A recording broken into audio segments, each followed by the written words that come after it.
2014 થી લઈને 2024 માં 34 પેપર ફૂટ્યા છે. કેટલા? 34. અને ઈ 34 પેપરમાં આજે યુવાનોને રાતા પાણીએ રોવાનો વારો આવ્યો. આપણે આવી ગયા ને 8 પાસ મંત્રી, ઈ આવી ગયા છે, તો ઈ બાકી નથી રહ્યા. હમણાં જ મીટિંગો કરી, 35 જણા હતા ગણી લેવાના છૂટ ફોટામાં. એટલે આવું છે બધું, બધા દાડે દાડે અહીંયા જ છે. આમ ડણક દેવાની છે જીત. આપણે વિધાનસભા સુધી અવાજ પહોંચાડવાનો. બોલો ભારત માતા કી. હા એમ વડે નહીં દુનિયામાં કઈ ગેંગે કે ફેફે કરવાથી, વડે નહીં દુનિયામાં કઈ ગેંગે કે ફેફે કરવાથી, ઘડીક શણગાર મર્દોનો સજી લ્યો તો મજા છે. અને મજા કઈક ઓર આવે દાદ, જો કાયર વેશ મૂકો અને કદમ બે કાળની સામે ભરી લ્યો તો મજા છે. એટલે હવે કદમ બે કાળની સામે આપણા ગોપાલભાઈ ભરી લીધા છે અને 1000 જેવા છે. એટલા જ માટે આ ઈવીએમ મશીનમાં એનો આંકડો જોઈ લ્યો, કયો એકો છે ને, એટલે 1000 જેવા છે.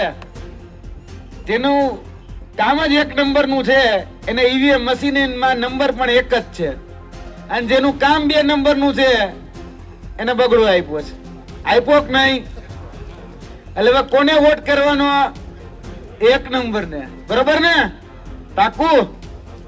એટલે આપણી પાસે હવે મજબૂત, સક્ષમ, શિક્ષિત 162 ને ડોલાવે એવો મજબૂત વિકલ્પ છે. બરાબર ને? એકલા પિક્ચર નો ડાયલોગ હતો ને એના જેવું છે આ બધું, કે આંડू पांडू गांडू समझा था क्या, क्या सोचा था, नहीं लौटेंगे. अरे गलत, जब तक तोड़ेंगे नहीं तब तक छोड़ेंगे नहीं. આ ગોપાલભાઈ ઇટાલિયન ભાઈ, છોડવાના નથી. આ 162 ને ડોલાર એમ છે.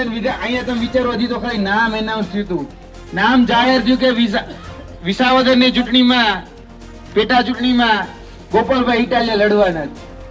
ત્યાં તો મંત્રી સંત્રી તંત્રી જે હોય બધા રોડે ચડી ગયા કે નહીં?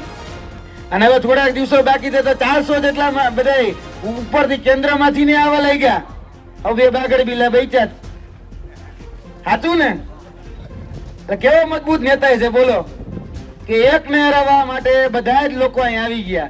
જે ગામમાં તલાટી મંત્રી નો આવતા હોય ત્યાં ત્યારે કેબિનેટ મંત્રી આટા મારે. સાચું ખોટું? સાચું ને? તો હવે આટલો મજબૂત વિકલ્પ હોય એને જીતાવવા માટે આપણે બધાએ સંકલ્પ લેવાનો છે. કેમ કે આ ભ્રષ્ટાચાર સામે કોઈ આંખમાં આંખ નાખી અને ડંકેની ચોટ પર લડી શકે એવો વિકલ્પ એટલે ગોપાલ ઇટાલિયા છે કે નહીં? છે ને? તો વાંધો નહીં. કારણ કે ગુજરાતમાં તમે જોતા હશો કે યુવાનોની હાલત શું છે, ખેડૂતોની હાલત શું છે. અને યુવાનોની હાલત તો મારા સિવાય વધારે કોણ સારી રીતે જણાવી શકશે? આ છેલ્લા 10 વર્ષમાં યુવાનોની હાલતમાં મેં જોઈ 2014 થી લઈને 2024 માં 34 પેપર ફૂટ્યા છે. કેટલા? 34. અને ઈ 34 પેપરમાં આજે યુવાનોને રાતા પાણીએ રોવાનો વારો આવ્યો. આપણે ખેડૂત તરીકે ખેત મજૂરી કરીએ, આપણા દીકરાને ભણાવવા માટે ગાંધીનગર, અમદાવાદ જેવા શહેરમાં મોકલીએ અને પેપર ફોડી અને પોતાના વાલા દવલાને આ ભારતીય જનતા પાર્ટીના નેતાઓએ લગાડ્યા. કેટલા પેપર ફૂટ્યા? 2014 જીપીએસસી ચીફ ઓફિસર નું પેપર ફૂટ્યું. 2015 રેવન્યુ તલાટી, ગ્રામ પંચાયત તલાટીના પેપર ફૂટ્યા. 2016 ટેટ નું પેપર, 2017 ટાટ નું પેપર, 2018 લોકરક્ષક દળ એલઆરડી નું પેપર, 2018 મુખ્ય સેવિકા નું પેપર, 2019 બિન સચિવાલય નું પેપર, 2020 એમજીવીસીઆઈ ક્લાર્ક નું પેપર, 2021 હેડ ક્લાર્ક નું પેપર, 2022 જુનિયર ક્લાર્ક નું પેપર, 2023 હમણાં જ, હજી તો થોડોક સમય જ ગયો, આપણે જોયું છે BCom semester 4, BCom semester 5, BBA semester. આપણી જ યુનિવર્સિટી અહીંની બાજુની સૌરાષ્ટ્ર યુનિવર્સિટીના પેપર ફૂટ્યા. અહીંથી થોડાક આગળ હાલો એટલે મહારાજા કૃષ્ણકુમાર ભાવનગર યુનિવર્સિટી, એના પેપર ફૂટ્યા. ધોરણ 11, ધોરણ 9, ધોરણ 7, અરે ધોરણ 4 સુધીના પેપર ફૂટ્યા. હવે એક પેપર બાકી છે બાલ મંદિરના છોકરાઓનું. હવે ઈ એક બાકી કે એની રાહ નથી જોતા ને કે ઈ ફૂટે.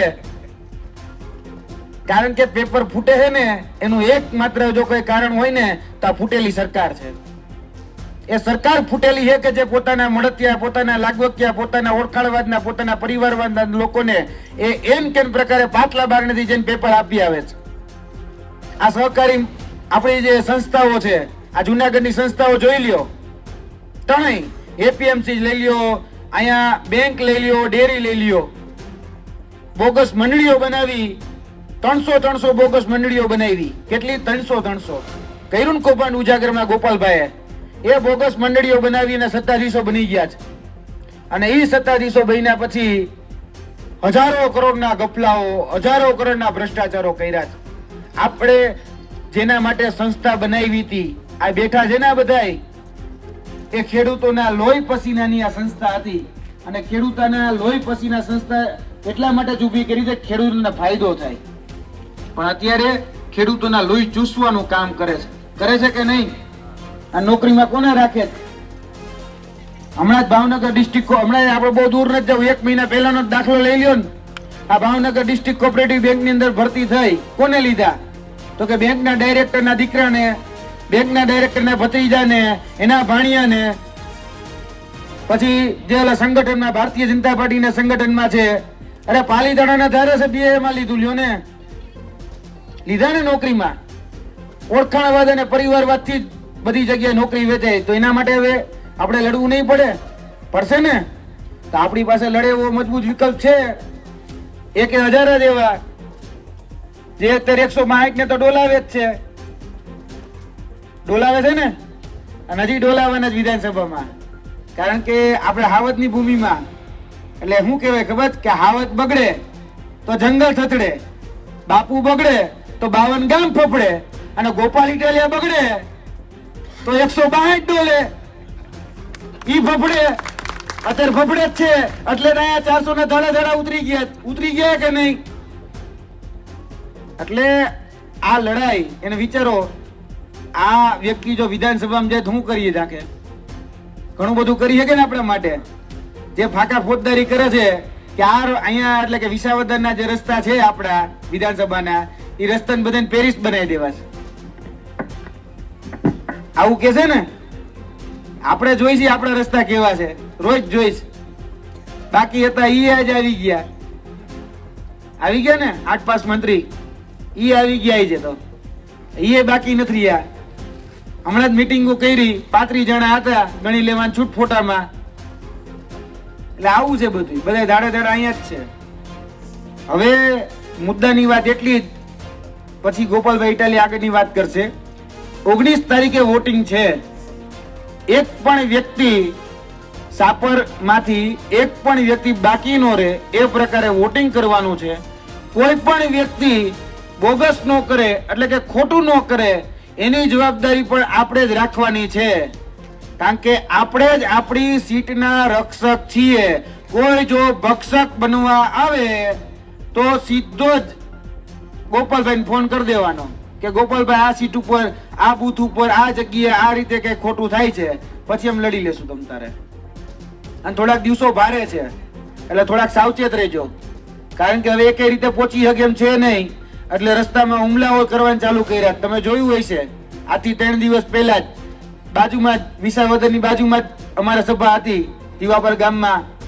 હજી ગોપાલભાઈ નીકળે ત્યાં હુમલો કરવાના પાણા લઈને આવી ગયા હતા. એટલે વોટમાં પહોંચી શકે એમ નથી, એટલે પાણા લઈને પહોંચે.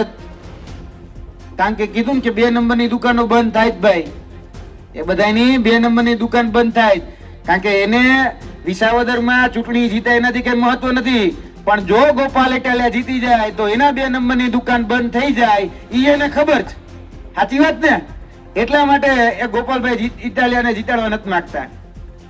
એટલે આપણે બધાએ ભેગા થઈ અને સામે જેટલી પણ લોકોએ ફોર્મ ભર્યા છે એ બધી જ ભારતીય જનતા પાર્ટીની બી ટીમ છે. એટલે જોજો જરાક, સમજી વિચારીને મત દેજો કે તમારો મત ક્યાંય વેડફાય નહીં. બરાબર?